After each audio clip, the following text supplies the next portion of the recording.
Okay, so we are now beginning a new unit on electric potential, which we will also include capacitance at the end. And in this first video, I'm very briefly going to explain what potential is, but most of this first video is really a review of work and energy concepts, because as you're going to see in a few moments, work and energy are central to understanding potential. First thing I want to talk about, which is unrelated, are fields. And fields are just a way of dealing with non-contact forces when only the source of the field exists. When a second object is placed in a field, then we end up getting a force that is consistent with the third law. Because you have to remember that Newton's third law basically says that you need two objects in order to have a force. So when one of those objects are missing, then we have a source object or a source for the field, but we don't actually have a force. So when we think of fields, we should think of fields as, I say, potential force.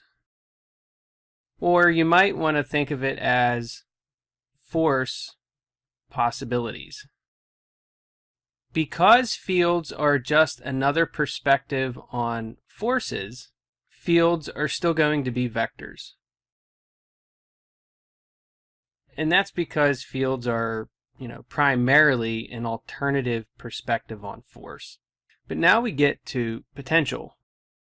Potential is just another perspective of energy.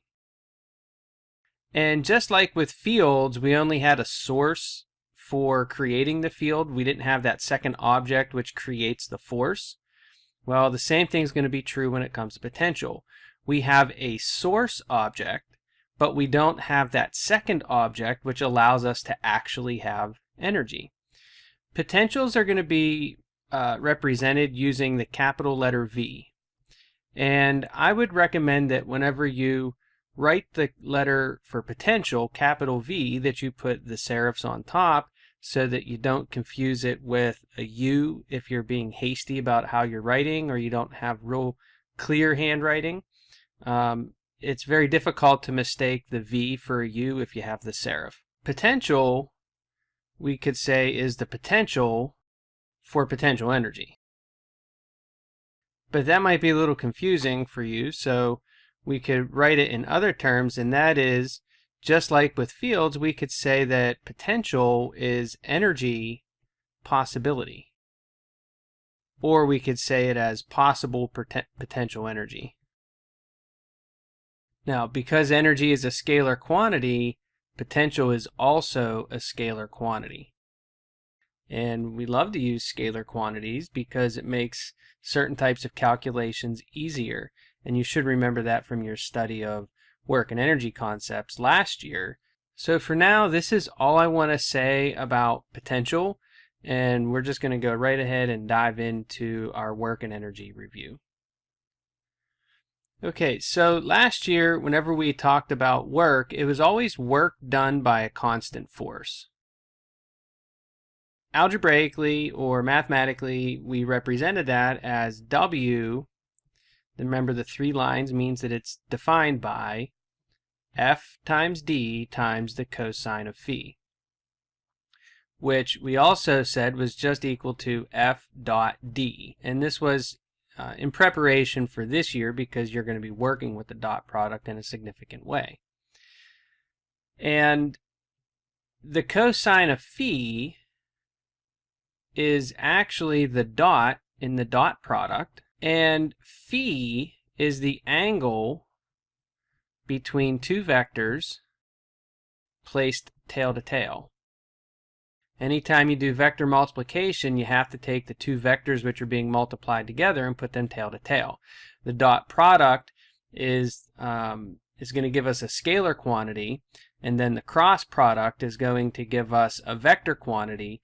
But in both situations, the angle phi that we're going to be using for the dot or cross product is the angle between two vectors when placed tail to tail. So in this case, the two vectors are going to be the force vector and the displacement vector. And so the force vector may point like this, the displacement vector may point like that, and the angle phi is going to be right here.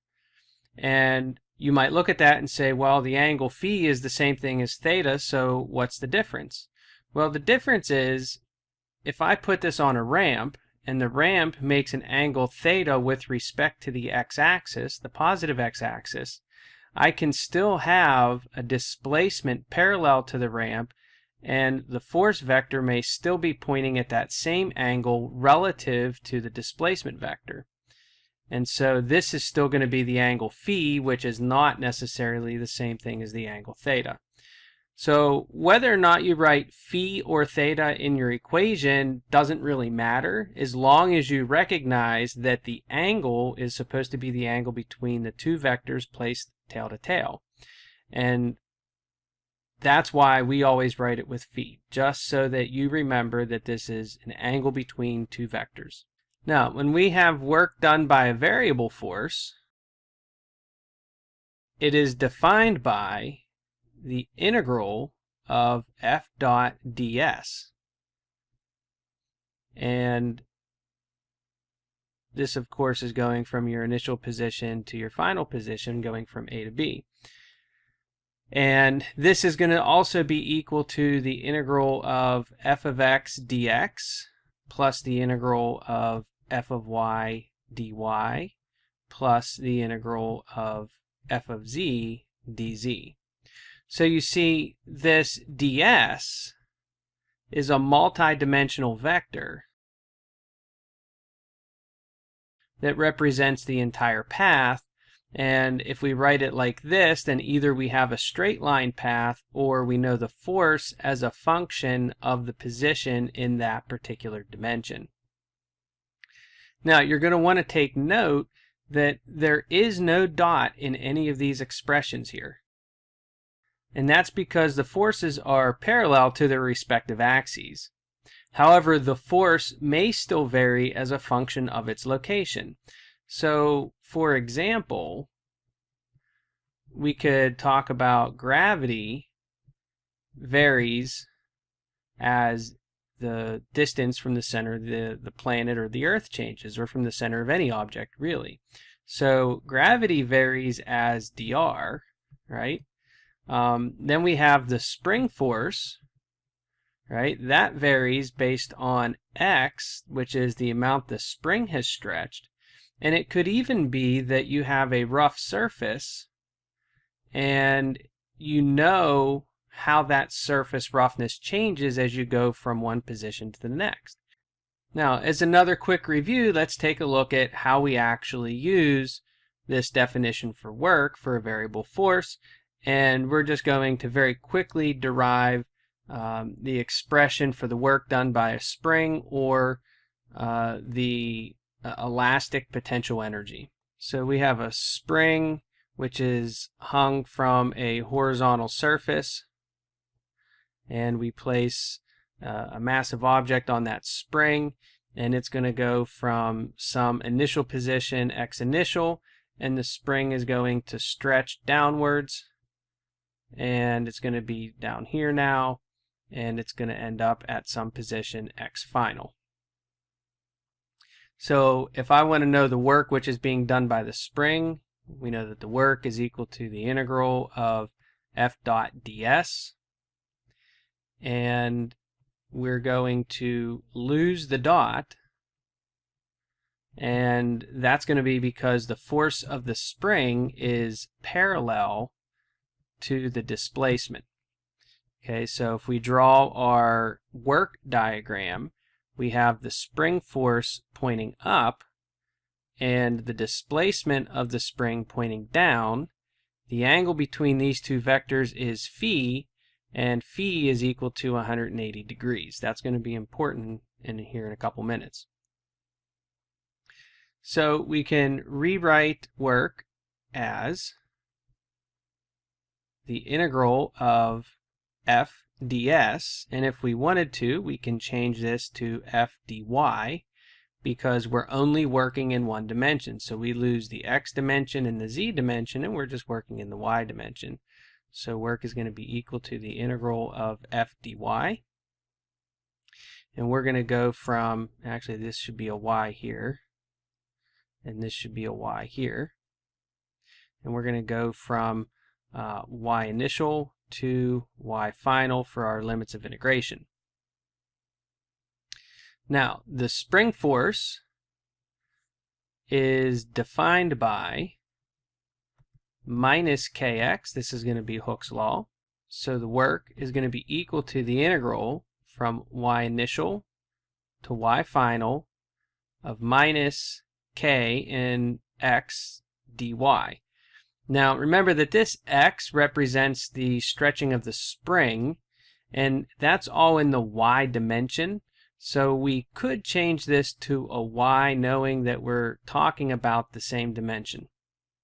So we get the integral of y initial to y final of minus ky dy. And when we do this, we get the work is equal to minus 1/2 ky squared evaluated from y initial to y final. And if we say that y initial is equal to 0, then what we end up with is the work is equal to minus 1/2 ky squared, or if you choose, you can use x because that's the way we typically write Hooke's law. So we could write that as 1/2 kx squared. All right, and so we have just found the work done by a spring. Now, when we discussed forces, we also talked about conservative forces. And we defined a conservative force in two different ways. The first way we defined a conservative force is that we said that the work done on a closed path is equal to 0. So if we have point A, and over here we have point B, and we go from A to B along some path, then it could be straight across, or it could be a winding path.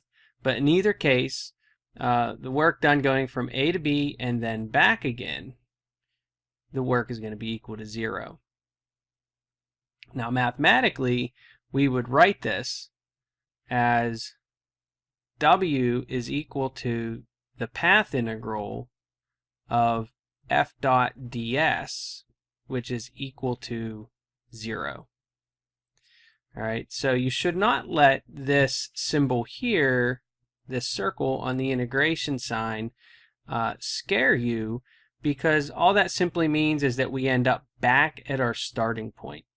And the amount of work done should be 0. That's all we're saying. So basically our limits of integration are going to go from A to A, which almost doesn't make any sense unless you recognize that you had to go from A to B and then back again from B to A. So that's all that symbol means. On a functional level in this class, it really doesn't change anything.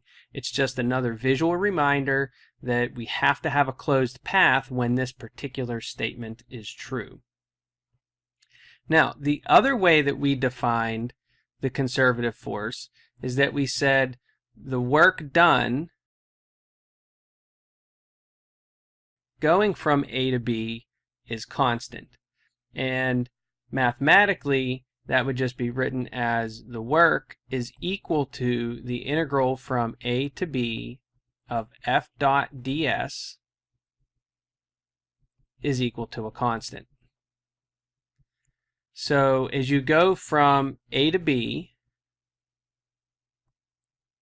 you get whatever that constant is, but then as you go back again from B to A, you get the negative of that constant. Now these two quantities, I hope you can see clearly, they're going to add to 0, which is basically just the exact same definition that we had in our first definition. Okay, so these two definitions are really saying one and the same thing. It's also going to be important to note that the shape of the path does not matter.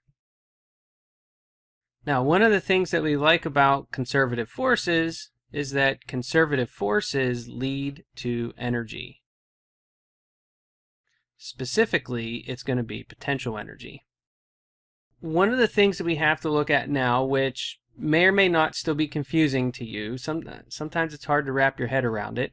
I know I personally struggled with it for a period of time because you remember it in the moment and then you forget the little details where it made sense, and then you have to go back and rethink the whole thing again. But there's a relationship between work and the change in potential energy that we have to keep ever present in mind. And that is this, that the work is equal to the negative of the change in potential energy. As a review here, work, this is by definition a transfer of energy. And what we're talking about here is that the work done by the object, okay? Work done by the object. So in our previous slide, I guess you could say, we were talking about springs. So the work done by the spring means that energy is being transferred to or from the spring, and the sign of the work is going to tell us that, and I will discuss that in just a minute. But if the object is doing work, or work is being done on the object, that's going to lead to a change in energy, potential energy. In other words, the energy must increase or decrease because work is being done, because by definition, work is a transfer of energy.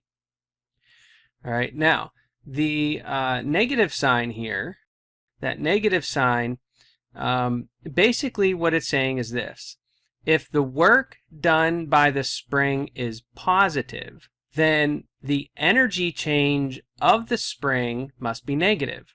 In other words, the spring is losing energy. We could think of this about a car. If the engine of your car is doing work, the potential energy stored in your gas tank is going to decrease. And that, we see the needle on our gas tank decrease over time because we're using the energy in the gas tank and the engine is doing the work. Okay, so when the work is positive, then the potential energy is going to be decreased. If the work is negative, then that means something else is working on the object and the potential energy increases. So for example, in the spring example, when you stretch a spring out, let's say we're pulling left and right, the external force is pulling to the left, causing a displacement which is to the left. The spring force, which is what we have to focus on for energy, is pointing to the right. Now, phi is 180 degrees, and so the cosine of phi is going to be equal to a -1. So the work done by the spring is negative, and based on this relationship, that means that the change in potential energy of the spring is positive. And that should make sense, because if you were to release the spring, it would immediately snap back, changing the kinetic energy of the spring. So we have to be careful with this representation, or with this relationship between work and potential energy. It's not impossible to understand, but it's also going to be important as we go throughout the rest of our notes here. Now we're going to rewrite or amend our definition for work, and that is that we're going to have work is equal to the integral of f dot ds, which is also equal to minus delta u. And by using this expression, just by adding this extra element up here, what I'm going to do is I'm going to write this in a differential form instead of the integral form, and we're going to get dw is equal to f dot ds, which is equal to minus du. And so if I want to do a little bit of work, then I'm going to focus on this stuff here, and we get f dot ds is equal to minus du, and solving for force, I get minus du ds. And the whole purpose for showing you this is that a relationship exists between force and energy, which really shouldn't be a surprise. Because you have forces which are acting when work is being done, we should have that, some type of relationship there. Okay, so All we're saying here is that if I take the negative of the derivative of the potential energy with respect to position, I'll get the force. And so let's take a look at two examples of this. So we've already looked at the work done by a spring. Here's our examples. So the work done by a spring is going to be equal to a minus 1/2 kx squared. So that means the change in potential energy of a spring is equal to 1/2 kx squared. Now we know that the force is equal to minus d dx of 1/2 kx squared, or minus du dx. Okay, and so then this becomes the d dx of 1/2 kx squared. If you take the derivative of this expression with respect to x, we get f is equal to minus kx, which is Hooke's law, or the definition for how we establish the force due to a spring. Now, another example, we could use gravity. Okay, so we'll say this is example 2. And for gravity, we know that UG is equal to mgh, but h is really delta y, or y final minus y initial. So if I want to know what the force of gravity is, then I'm going to take the negative of the derivative of UG with respect to position, and this will be in the y dimension, so that's going to be dy. And we get minus d dy of mg delta y. So when you take the derivative of delta y, you get 1, and so we end up with fg is equal to minus mg. And that is consistent with the force of gravity. That negative sign tells us that the force of gravity is pointing straight down. So here we just have two clear examples of how to use the relationship between potential energy and force to establish what the conservative force function is when we know the potential energy function. And that's the whole idea in calculus-based physics. You're trying to exploit the relationships using calculus that exist between the various concepts. Okay, I just have a couple of quick concepts I want to review with you, and we'll conclude this video. First thing I want to do is look at a potential energy graph. So we're going to have U versus X, or basically potential energy versus position. And this is going to be based off of our discussion that we had up here with this relationship between force and energy. And I just want to ask you very quickly, where would the force have the greatest negative value? You should have said that the greatest negative value is going to occur along this segment of the line, because this is a positive slope. We have a negative force. Where would the force be equal to 0? You should, of course, said down here that it's going to be where the slope is equal to 0. And then the greatest positive force is going to occur at this point right here, because this is where we have the steepest negative slope. And so everything between this point and this point is going to be a positive force. Another feature of an energy graph that we need to be aware of, or reminded of, we have U versus X once again, and we have a graph that looks like this. And on this graph, we've got a hump and a valley, and if we have a particle which is confined to this space in here, this region of space, it is what we call stable equilibrium. And basically it's stuck in an energy well. Without some kind of external energy source, it's never going to get out of this well, and so it can never go to a lower state of energy.